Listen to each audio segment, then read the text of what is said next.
बिस्मिल्लाहिर्रहमानिर्रहीम। सफ़ा नंबर है 272। बेशकी ज़ेवर किताब ज़कात सफ़ा नंबर 272। सोने चांदी नकदी रुपये मिलने का हुक्म है। मसला नंबर 10। मसला नंबर 10। सोने या चांदी के साथ नकदी रुपए मिलने का हुक्म। मसला नंबर 10। फर्ज करो कि किसी जमाने में 25 रुपए का 1 तोला सोना मिलता है और 1 रुपए की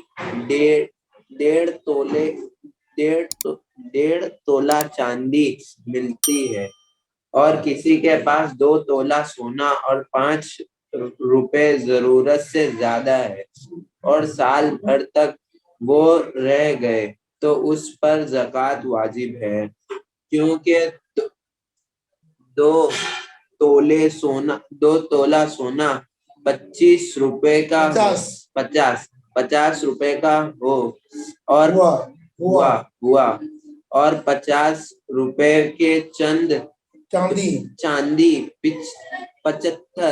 75 तोले हुई तो 2 तोला सोने की चांदी अगर खरीदोगे तो 75 तोले मिलेगी और 5 रुपए तुम्हारे पास है।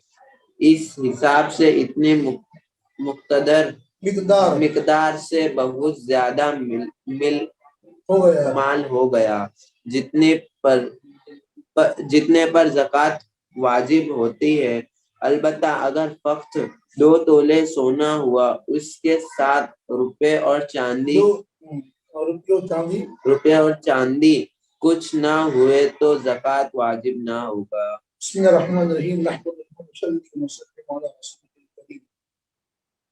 मसला नंबर 10 के अंदर जो मिसाल दी है बेशकी ज़ेवर में, ये पुरानी मिसाल है जबकि सोने चांदी के सिक्के चलते थे और उसका रेट बहुत कम था।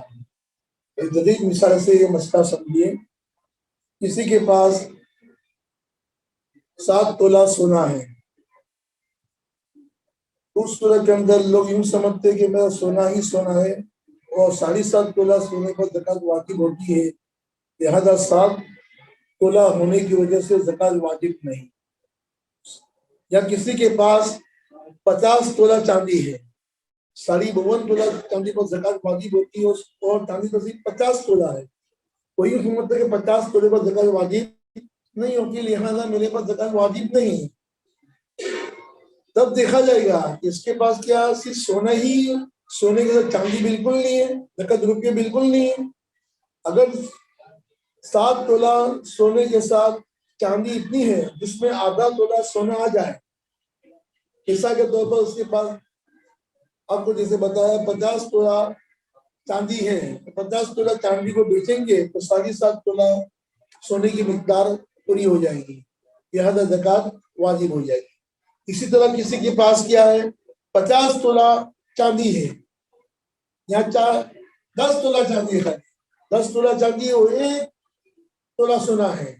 1 तोला सोने को मिलाएंगे 10 तोला चांदी के साथ, उस सूरत में चांदी का निसाब पूरा हो जाएगा और ज़कात वाजिब हो जाएगी। ये तो सोने चांदी की मिसाल दी। दूसरी मिसाल नकदी की, रुपयों की। किसी के पास मिसाल के तौर पर सिर्फ 3 तोला सोना है, 3 तोला सोना है और साथ में 50 रुपये है जरूरत से जायद। आमतौर पर औरतों के पास महर की रकम वो महफूज रखती हैं, उसे इस्तेमाल नहीं करती, वो बरकती पैसे शुमार किए जाते हैं। तो किसी पर 50 रुपये भी हो जरूरत से जायद, जिसने कहा जो 50 रुपये अभी आज इस्तेमाल नहीं करने हैं, आज ही के दिन, आज जरूरत से जायद है, कल का एतबार नहीं है, तो ये 2 तोला सोना बल्कि 1 तोला सोना और सामने 50 रुपये दोनों को मिला दो, 1 तोला सोना और 50 रुपये को दोनों को मिलाएंगे तो उसकी कीमत कहां तक पहुंच जाएगी, 52 तोला चांदी की। तो सोना है 50,000 रुपये तोला, अभी 24 के भाव चल रहा है 54,000 चल रहा है, तो 50 तोला तो एक सोना 1 तोला सोना ही 50,000 रुपये का आ गया, तो साथ में 5 लोग मिलाएंगे तो ये दोनों को मिलाकर किसी भी हिसाब बन जाएगा चांदी का। और चांदी तो 52.5 तोला चांदी कितने में आती है?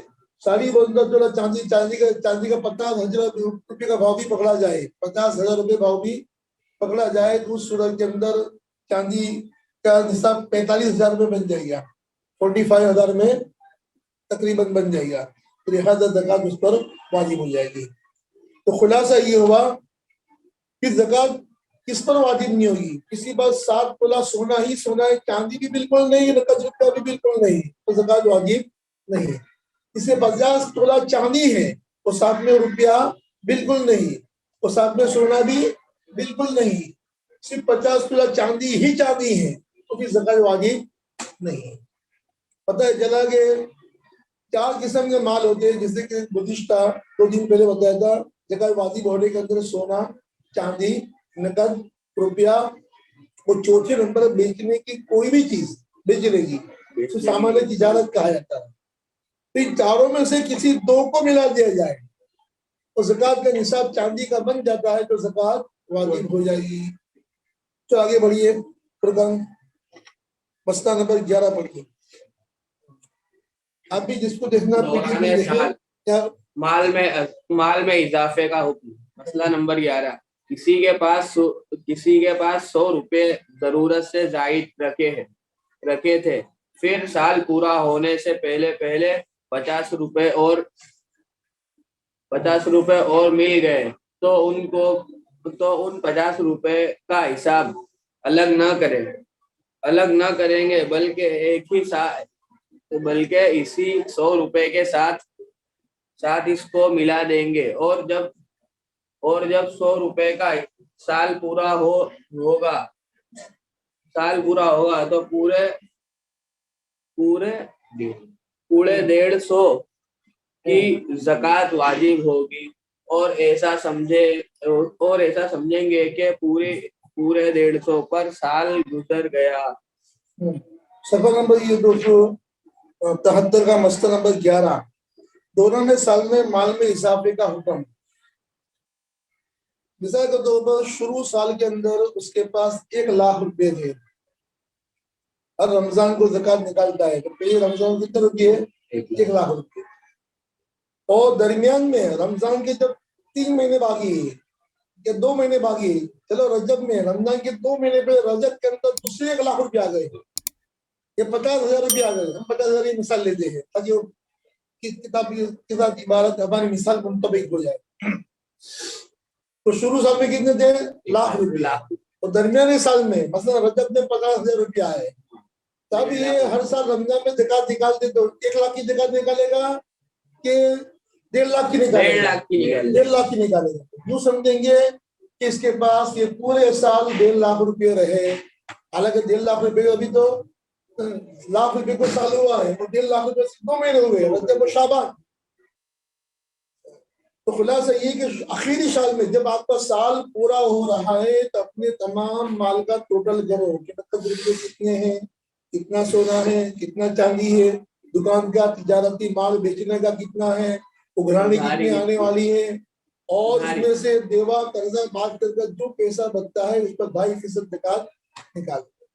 तो खुलासा ये कि पूरे माल पर साल गुजरना जरूरी नहीं है। शुरू साल में जितना रुपया है दरमियान में पैसा जाता रहा आता रहा, साल के आखिर में जितने रुपये भी बढ़ गए हो उन तमाम रुपयों पर ज़कात वाजिब होगी। अगरचे एक दिन पहले उसका जो निसाब पर जो साल है उसके एक दिन पहले नए रुपया आए हैं तो उस पर भी ज़कात देना होगी। चलो आगे मसला नंबर 5 पढ़िए, मकरूज पर ज़कात। मसला 4 पढ़िए, 4 मसला नंबर 12। मसला नंबर 12, किसी के पास 100 तोला चांदी रखी थी, फिर साल गुजरने से पहले 2-4 तोला सोना आ गया, या 9-10 तोला सोना मिल गया, तब भी उसका हिसाब लगाना अलग ना किया जाएगा, बल्कि बल्कि इस चांदी के साथ मिलाकर ज़कात का हिसाब होगा। बस जब उस चांदी का साल पूरा हो जाएगा तो उसे सब मिल के तो सब माल की ज़कात वाजिब। तो यही मिसाल अभी जिस तरह हमने रुपये में मिसाल दी वही मिसाल आ रही है मसला नंबर 12 के अंदर कि सोने चांदी के अंदर इजाफा हुआ। एक औरत के पास शुरू साल में सोना था 10 तोला, क्योंकि अब्बा का इंतकाल हो गया, अब्बा की विरासत मरहूम अब्बा की विरासत बेटी को दूसरे आगे 5 तोला सोना विरासत में मिला। किसे मिला? वर्षे में, विरासत में। तो शुरू साल में तो 10 तोला था और दरमियान में साल में 5 तोला सोना अब्बा के इंतकाल के बाद विरासत में, हदिये में, प्रेजेंट में, गिफ्ट में, कहीं से भी आ गया। तब ये साल पूरा हो रहा है तो कितने सोना हो गया? 10 और 5 15। तो 15 तोले सोने पर ज़कात निकाली जाएगी। ऐसा नहीं कहेंगे 10 तोले में साल तो पूरा हुआ है और 5 तोला सोना के दरमियान में आया, लिहाजा जिस महीने में आया उस महीने में ज़कात निकालेंगे। ऐसा नहीं, पूरे इस पर ज़कात निकालने की। ठीक, आगे बढ़िए। माली तिजारत पर ज़कात का हुक्म। मसला नंबर 13। सोने चांदी के सिवा और जितनी चीजें हैं जिसे लोहा, तांबा, पीतल, गिलिट, रांगा वगैरह और उन चीजों के बने हुए बर्तन वगैरह और कपड़े, जूते और इसके सिवा जो कुछ असबाब हो, उसका हुक्म ये है कि अगर इसको बेचता और सौदागिरी करता यानी माले व्यापार करता हूँ। हाँ, तो देखो वो असबाब कितना है। अगर इतना है कि उसकी कीमत 52.5 तोला चांदी या 7.5 तोला सोने के बराबर है, तो जब साल गुजर जाए तो उसको उस सौदागिरी के असबाब में ज़कात वाजिब है। और अगर इतना न हो तो उसमें ज़कात वाजिब नहीं। और अगर वो माल सौदागिरी के लिए नहीं है तो उसमें ज़कात वाजिब नहीं है, चाहे जितना माल हो। अगर 1000 रुपए का माल हो तब भी ज़कात वाजिब नहीं। 1000 रुपए का ज़कात वाजिब नहीं।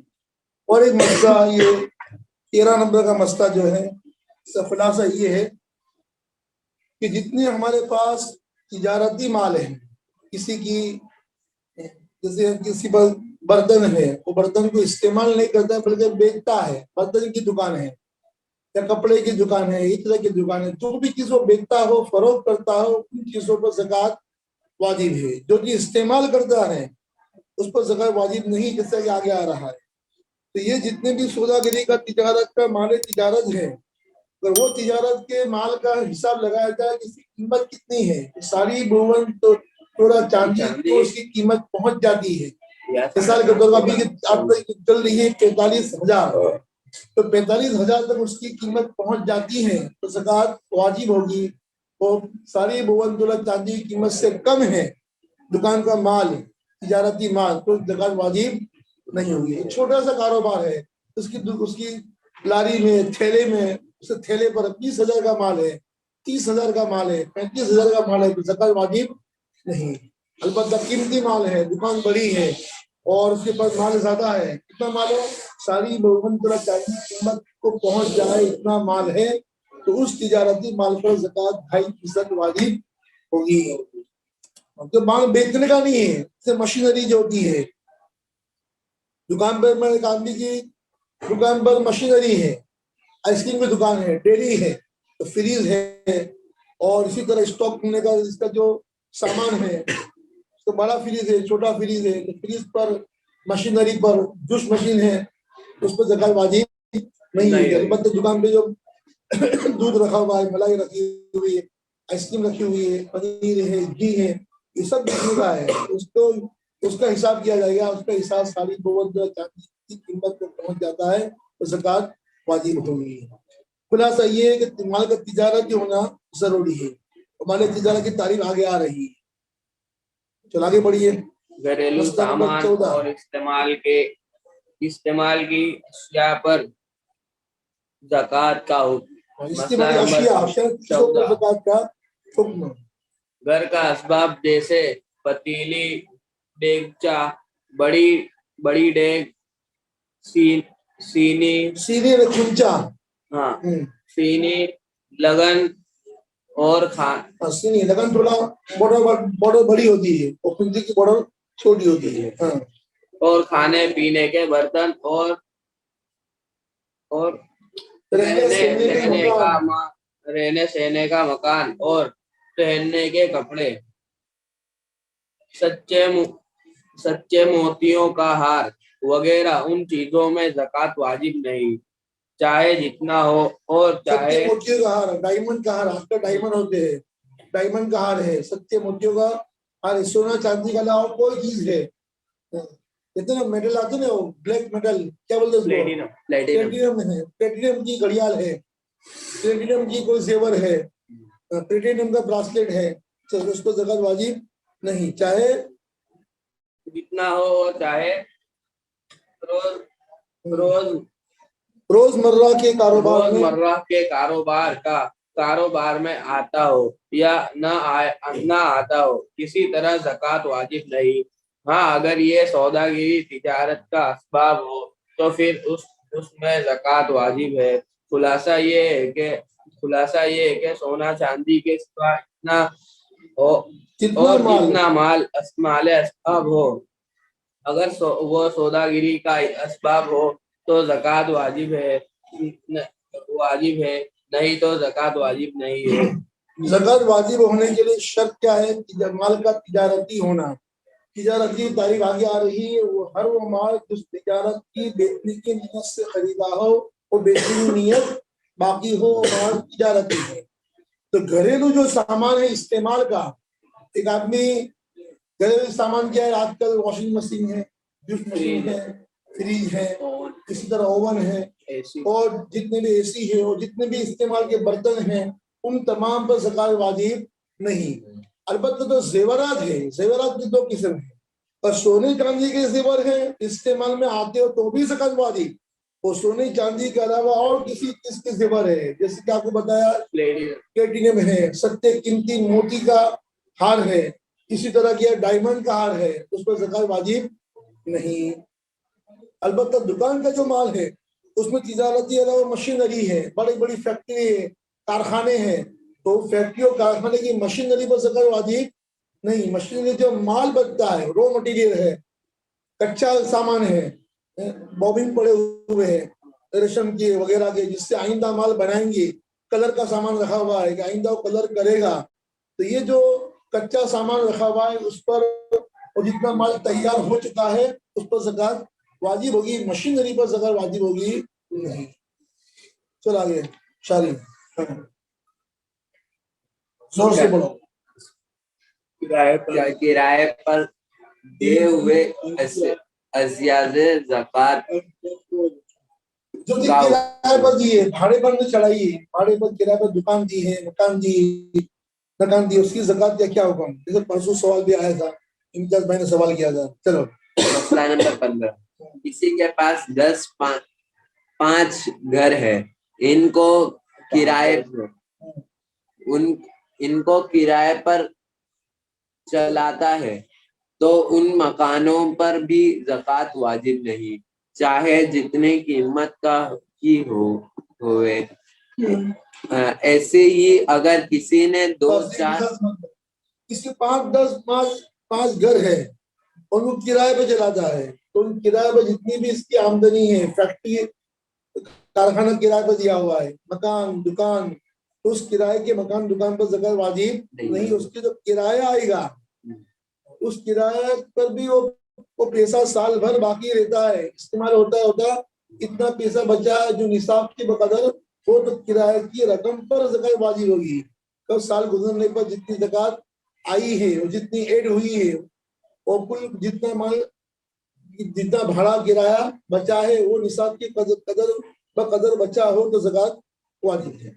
और शुरू साल में आखिरी साल में निसाब का मालिक रहा और दरमियान में भी निसाब के कदर जो किराया जमा होता है वो कम न हुआ तो ज़कात वाजिब है। आमतौर पर जब किराए लोगों के आते हैं वो इस्तेमाल होते रहते हैं, बत्ता तो इतना बत्ता है जो निसाब के बकदर होता नहीं है, जैसे लोगों को ज़कात वाजिब नहीं होगी। ऐसे ही अगर किसी ने 200-400 रुपए के बर्तन खरीद लिए और उनको किराए पर चलाता रहता है तो उस पर भी ज़कात वाजिब नहीं है। गर्ज ये कि किराए पर चलाने से माल में ज़कात वाजिब नहीं है। इसे बहुत सी मस्जिदों में बर्तन किराए पर देते हैं, बहुत सी सोसाइटी ट्रस्ट वाले वो बर्तन किराए पर, कुर्सी किराए पर देते हैं, बर्तन किराए पर देते हैं। उन बर्तनों पर, उन कुर्सियों पर जो भी सामान है जो किराए पर घुमाया जाता है उन सामान पर भी ज़कात वाजिब नहीं होती। कपड़े में अगर चांदी का काम होता हो तो ज़कात का मसला नंबर 16 पहनने के दायरे, ठहराव, जोड़े चाहे जितने ज्यादा धराव जोड़े चाहे जितने ज्यादा कीमती हो इसमें ज़कात वाजिब नहीं, लेकिन इनमें सच्चा काम है और इतना कम काम है कि अगर चांदी चढ़ाई जाए चांदी को अलग की जाए, चढ़ाई जाए छुड़ाई जाए, अलग की जाए, छुटाई जाए तो 52.5 तोला या उससे ज्यादा निकलेगी तो उस चांदी पर ज़कात वाजिब है और अगर इतनी ना हो तो ज़कात वाजिब नहीं। पहले जमाने में जो कपड़े पहनते थे जिसके अंदर चांदी का भरत काम और डिजाइन होती थी, नक्शी काम होता था। अब भी बहुत से मालदार लोग हैं, लैंडलॉर्ड पार्टियां हैं, वो ऐसे कपड़े पहनते जिसमें सोना चांदी की चेन लगाई गई है। जैसे सोना चांदी की चेन है वो और कोई सोना उसके पास जेवरात मौजूद नहीं है, वो सोना चांदी की भरत काम, नक्शी काम इतना हो जाए 52 तो चांदी कीमत का, चांदी हो तो 52 तोला और चांदी ना हो बल्कि सोने का भरत काम, नक्शी काम है तो चांदी की कीमत को पहुंच जाता है और तो ज़कात वाजिब। अलबत्ता उसके पास जेवर ऑलरेडी पड़े हुए हैं चांदी के या सोने के और नक्शी काम जो किया है अपने कपड़े में या चांदी की फ्रेम है, जायज नहीं है मर्दों के लिए, तो औरतें चांदी की फ्रेम भी बना सकती है औरतें, तो ये चांदी की फ्रेम और साथ साथ में चांदी और सोने के जेवर दोनों को मिलाकर ज़कात निकालनी वाजिब होगी। तो खुलासा को यूनिवर्सल इस्तेमाल किए भरत काम, नक्शी काम और सोना चांदी के मेरे लिबास को इस्तेमाल के है, लिहाजा ज़कात वाजिब नहीं। इस्तेमाल की अशिया चांदी सोने की होने के बावजूद भी ज़कात वाजिब होगी। जेवर पर ज़कात वाजिब है, इसे जेवरात के अलावा और चीजें हैं, कलम है चांदी का, फ्रेम है, उस पर ज़कात वाजिब होगी। उसमें तिजारत जो नशा में प्लेटिनम पहन सकते हैं, प्लेटिनम पहन सकते हैं, मर्दों भी पहन सकते हैं। सोना चांदी पहनना मर्दों को हराम है, प्लेटिनम पहनना जायज है। राडो ओरियान में प्लेटिनम आता है। चलो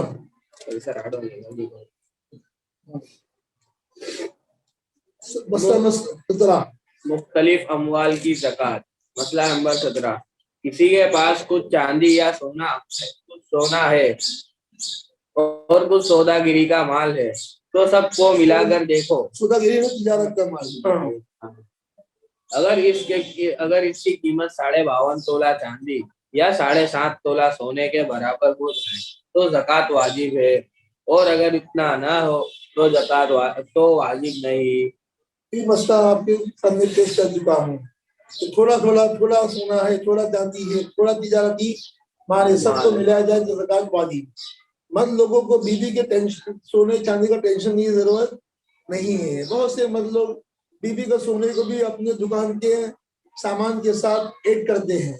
बीवी की मिल्कियत अलग है, तेरी मिल्कियत अलग है, मुझे दुकान के सामान का हिसाब करना है कि दुकान का तिजारती माल 52 तोला चांदी कीमत को पहुंचेगा तो मैं ज़कात अदा करूंगा। उसमें मेरे बीवी के सोने और चांदी को मिलाना नहीं। नहीं है। उसकी मिल्कियत अलग है और तेरी मिल्कियत अलग है। चलो, माले तिजारत की तारीफ। मसला नंबर माले तिजारत किसे कहते हैं? उसकी तारीफ डेफिनेस व्याख्या। बयान कर रहे हैं, उसकी व्याख्या। मसला नंबर 18। सफर नंबर सौदागिरी का 275 माल। चल रहा है। हाँ, सौदागिरी का माल वो कहलाएगा जिसको उसी इरादे से मोल खरीद लिया हो कि उसको सौदागिरी करेंगे। तो अगर किसी ने अपने घर के खर्च के लिए या शादी वगैरह के खर्च के लिए चावल मोल लिए फिर इरादा हो गया के लाओ चलो उसकी सौदागिरी कर ले, तो ये माल सौदागिरी का नहीं और उस पर ज़कात वाजिब नहीं। तो माल तिजारत की बहुत अच्छी तारीफ की है कि तिजारती माल बेचने का माल किसको कहेंगे? तिजारत की नीयत से खरीदा हो और तिजारत की नीयत बाकी हो। इसकी मिसाल दी कि किसी के पास कोई माल, चावल वगैरह कोई चीज खरीदी, चावल का पूरा होलसेल में 2-3 बोरी खरीद ली। अब देखा कि 2-3 बोरी तो मैंने खरीद ली इस्तेमाल के लिए, इतना सब चावल रखूंगा तो चावल तो कीड़े पड़ जाएंगे, चावल तो खराब हो जाएंगे। अब इरादा किया कि चलो उसे बेच डालते हैं, तो बेचने की नियत कर ली। अभी बेचने की नियत कर ली है, फिर भी तिजारत का माल बना नहीं है। क्यों नहीं बना? खरीदा किस नियत से था? इस्तेमाल की। तो खरीदा हो उस वक्त क्या नियत थी, उस नियत का एतबार है। इस्तेमाल की नियत से खरीदा था और तिजारत की नियत तो बाद में हुई, उसी नियत करते ही तिजारत नहीं बना। हाँ, वो जिस दिन बिकेगा उसके पैसे हाथ में आएंगे तो उस नकद रुपये को दूसरे माल के साथ, दूसरे रुपयों के साथ मिलाकर ज़कात का निसाब बनता हो तो ज़कात निकालें। तो खुदा से ये हुआ कि कोई चीज इस्तेमाल के लिए खरीदी हो, चाहे प्लॉट हो, जमीन हो, फिर देखा अच्छा भाव बढ़ रहा है, बहुत अच्छा भाव आ रहा है, तो उसने प्लॉट में, जमीन में बेचने की नियत कर ली। तो बेचने की नियत करने से अभी तिजारती बना नहीं है। क्यों खरीदा? क्यों था? इस्तेमाल के लिए। खरीदा क्यों था? किराए पे देने के लिए। खरीदा क्यों था? उस प्लॉट में, उस फ्लैट में बच्चों को सेट करने के लिए। बाद में फिर नियत की बेचने की, तभी तिजारती माल बना नहीं है। तो खुलासा ये कि बेचने के बाद जो नियत की जाए उसका एतबार होगा।